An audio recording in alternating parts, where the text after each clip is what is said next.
আপনার কাছে কি মনে হচ্ছে আসলে যুক্তরাষ্ট্র কি আসলে অনেক বেশি পরিমাণে বাংলাদেশের অভ্যন্তরীণ রাজনীতিতে হস্তক্ষেপ করছে বলে মনে হয়, যেটি আমরা গত কয়েকদিন ধরে এই আলোচনা চলছে?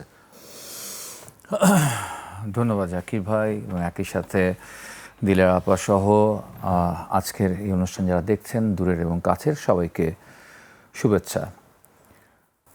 ভূ রাজনৈতিক ফাঁদে বাংলাদেশ, জিওপলিটিক্যালি বাংলাদেশ আমার মনে হয় অতীতের যে কোনো সময়ের চেয়ে এখন একটা কঠিন জায়গায় আছে আর কি। কঠিন জায়গায় আছে। আপা তার আলোচনায় এক জায়গায় বলেছিলেন যে আমরা অনেক বছর ধরে দেখছি ভারসাম্য রক্ষার একটা নীতি আছে বাংলাদেশের।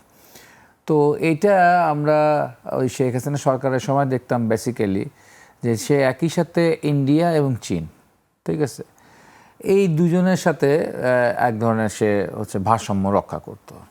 চীনের কাছ থেকে অর্থনৈতিক সহযোগিতা নিত আর রাজনৈতিক মদত নিত ভারতের কাছ থেকে। তো এবং তখন অনেকে একটু অবাক হতো যে চীন আর ইন্ডিয়া তো একটা রাইভাল ফোর্স, তো এই রাইভাল ফোর্সের মধ্যে সে ব্যালেন্স করতেছে, করে শেষ পর্যন্ত কী হবে, এটা একটা প্রশ্নের জায়গা ছিল। প্রশ্নটা খুব একটা মীমাংসিত হয় নাই আর কি।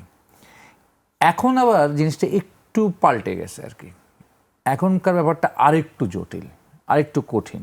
জটিল এবং কঠিন এই কারণে, আপনি দেখেন ব্যাপারটা শুধু বাংলাদেশ প্রসঙ্গ নিয়ে না, পুরো এই অঞ্চলটা, এই এশিয়া প্যাসিফিক এই রিজনটাকে ধরে শুধু আজকের ব্যাপার না, প্রায় 1-1.5 দশক ধরে কিন্তু আমেরিকার একটা প্ল্যান রয়েছে, একটা স্ট্র্যাটেজিক জায়গা তারা ঘোষণাই করছে, একদম ওপেনে, কোনো ডাক ঘুরঘুর করে নাই, যে তারা চীনকে ঘেরাও করে ধরবে। ঠিক আছে, চীনকে ঘেরাও করবে তারা। তাদের চীন ঘেরাও করার জন্য এক হলো চীন অগণতান্ত্রিক দেশ, কিন্তু আসল যে বিষয়টা সেটা হচ্ছে যে চীন আসলে এখন আর ইমার্জিং পাওয়ার না, চীন এখন চ্যালেঞ্জিং পাওয়ার, যে ইকোনমিক্যালি সে এখন সুপার পাওয়ার হয়ে গেছে। আপনি দেখবেন যে আমেরিকার মার্কেট চীনা প্রোডাক্টের সালাপ, ঠিক আছে, আমেরিকা কিন্তু ট্রিলিয়ন ডলার তাদের কিন্তু ব্যাংকের আছে আর কি, ঋণ আছে। চীনের দেখবেন কয় টাকার ঋণ আছে, চীনের কিন্তু কোনো ঋণ নাই, ঠিক আছে, অর্থাৎ চীনা ব্যাংকের থেকেও তারা দিচ্ছে, এরকম ব্যাপারও আছে কিন্তু। ফলে অর্থনৈতিক ক্ষেত্রে চীনের উত্থান আমেরিকার জন্য একটা প্রচণ্ড মাথা ব্যথার বিষয়।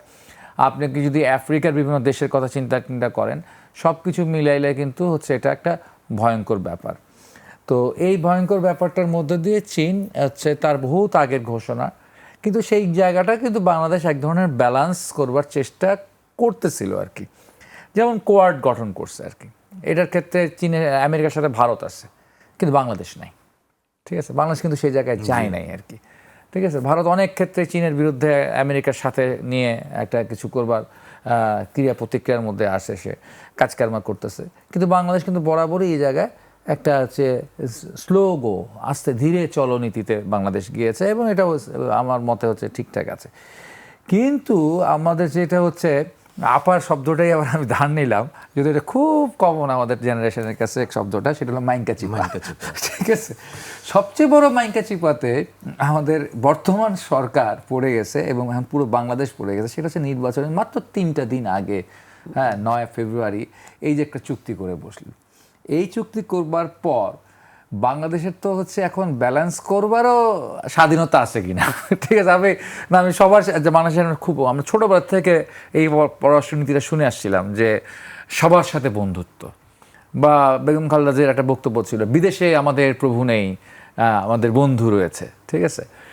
যে এখন যে প্রভু তো কাউকে দিব না, প্রভু বলে কাউকে মানবো না, সবাইকে বন্ধু মনে করব, আর সবার সাথে বন্ধুত্ব, আমাদের যে পুরনো পলিসি যেটা আছে সেইটা করবারও আপনার স্বাধীনতা এখন কতটুকু আছে, যে আমি চীনের সাথেও ভালো সম্পর্ক রাখবো, আমি আপনার সাথেও ভালো সম্পর্ক রাখবো, সেই সুযোগটা আমার আছে কিনা, উইন উইন জায়গায় যাওয়ার আমার সুযোগ আছে কিনা আমেরিকার সাথে, এইটা এখন কিন্তু একটা প্রশ্ন হিসেবে দাঁড়াইছে।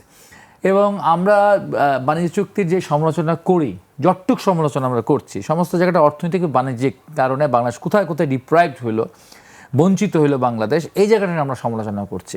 কিন্তু এখানে কিছু ভূ রাজনৈতিক বিষয়াদি কিন্তু আছে, কিছু কিন্তু মার্কিং একদম সামরিক স্ট্র্যাটেজিক কিছু বিষয় আছে, যেগুলো কিন্তু নন ডিসক্লোজার, ঠিক আছে। আমি এখন ঠিক হুবহু সংখ্যাটা বলতে পারবো না, ধরেন হচ্ছে যে 147 পাতার মধ্যে ধরেন আপনি বাংলা কিউআর যেখানে নগদ পেমেন্ট সেখানে সারা দেশে 10 লাখেরও বেশি মার্চেন্টে নগদে পেমেন্ট করুন খুব সহজে। 37 পাতা বা 40 পাতা ডিসক্লোজ হয়েছে, বাকিটা তো ডিসক্লোজ হয় নাই। ওর মধ্যে কি আছে ভাই?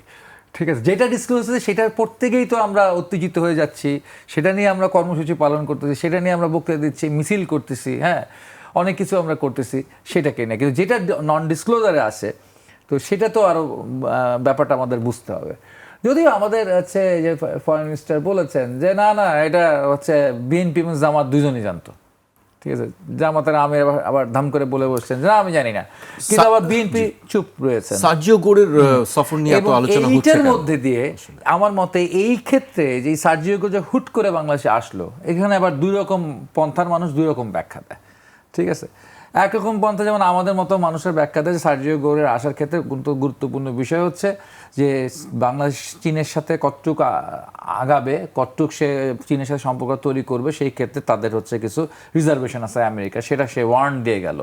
সাথে সাথে আমাদের মনে পড়ে যায় সেই ট্রাম্প ইলেকশন জিতার পরে যে এখন অভিনন্দন বার্তা দিয়েছিল, না হুমকি বার্তা যেটাই বলেন, সেটার কথা মনে পড়ে যায়। তো সেইটারই কন্টিনিউশন ধরে সার্জিও গোর আসছে। এরকম কিছু মানুষ যারা হচ্ছে ধরেন প্রো অভ্যুত্থানের পক্ষের মানুষরা বা একটু বামধারার মানুষরা এভাবে চিন্তা করে। আবার ধরুন যারা একটু প্রো আওয়ামী লীগ চিন্তা, তারা বলে হ্যাঁ আসছে, হ্যাঁ কারণ হচ্ছে শেখ হাসিনা বাংলাদেশে আসবে, কীভাবে বাংলাদেশে আনবে এবং সেটার ক্ষেত্রে বাংলাদেশের এই সরকারকে রাজিকরণ ইত্যাদি ব্যাপার নিয়ে আলোচনা করতে আসছে। আর দুই রকম মানে অর্থনীতি এবং রাজনীতি দুটি, হ্যাঁ দুটো জিনিস আছে। তো আমাদের জায়গা যেটা আছে, আমরা যেটা মনে করি সার্জিও গোরের আসার খুব গুরুত্বপূর্ণ জায়গা আছে এবং হচ্ছে সব কিছু মিলায়, সেটা হচ্ছে আমার হচ্ছে এই জিও পলিটিক্স, ঠিক আছে। শেখ হাসিনা বিষয়টা আমার কাছে যেটা মনে হয়, আমেরিকা তো কারো বন্ধু হয় না আর কি, ঠিক আছে। আমেরিকা কখনো ইউনূসের বন্ধু হবে, কখনো শেখ হাসিনার বন্ধু হবে, কখনো তারেক রহমানের বন্ধু হবে, কিন্তু আসলে সে কারো বন্ধু না। তার যে সুনির্দিষ্ট কিন্তু স্ট্র্যাটেজি আছে অ্যান্ড ট্যাকটিক্স আছে, সেইটাকে সে মানে অ্যাচিভ করবার জন্য তার যখন যাকে দরকার তখন তাকে সে ব্যবহার করবে। প্রয়োজন হলে আমাকে ব্যবহার করে, প্রয়োজন না হলে আমাকে ছুঁড়ে ফেলে দিয়ে দেবে। এটাই হচ্ছে আমেরিকার হচ্ছে সেই শতবর্ষের তার হচ্ছে গিয়া মানে ক্যারেক্টারিস্টিক্স। তো সেই ক্যারেক্টারিস্টিক্স ধরে আমরা বুঝতে পারি যে হচ্ছে গিয়ে আমেরিকার খুব বেশি কোনো সিম্প্যাথি নাই কারো প্রতি, ঠিক আছে। কারো প্রতি সিম্প্যাথি থাকবেও না। দেশের বাইরে তার একটাই নীতি, তার নীতির নাম হলো প্রফিট। তো সেই ক্ষেত্রে হচ্ছে সার্জিও গোররা এসেছে, কি হয়েছে তা আমরা পুরোপুরি জানি না, ঠিক আছে। আমরা পুরোপুরি বুঝি না, পুরোপুরি জানি না। পরে একটা আমরা স্টেটমেন্ট দেখছি যে বাংলাদেশের এই সরকারকে খুব সমর্থন দিয়ে গেছে আর কি। তো এরকম কথা আপনি একটু মনে করে দেখেন, পত্রিকার পৃষ্ঠা খোঁজেন, 24 সালের জানুয়ারি মাস, জি সেটি তো 24 সালের অনেকবার, জানুয়ারি মাসে কিন্তু এই শেখ হাসিনা গভর্নমেন্টকে হচ্ছে ওই নির্বাচনের পরে তারা আবার একটা সমর্থন দিয়ে গেছিল আর কি। একটা সমর্থনের স্টেটমেন্ট কিন্তু পত্রিকায় আসছিল আর কি। ফলে এরকম সমর্থন কোনো ব্যাপার নাই, এটা নিচে আরও ব্যাপার আছে, তলায় অনেক ব্যাপার আছে।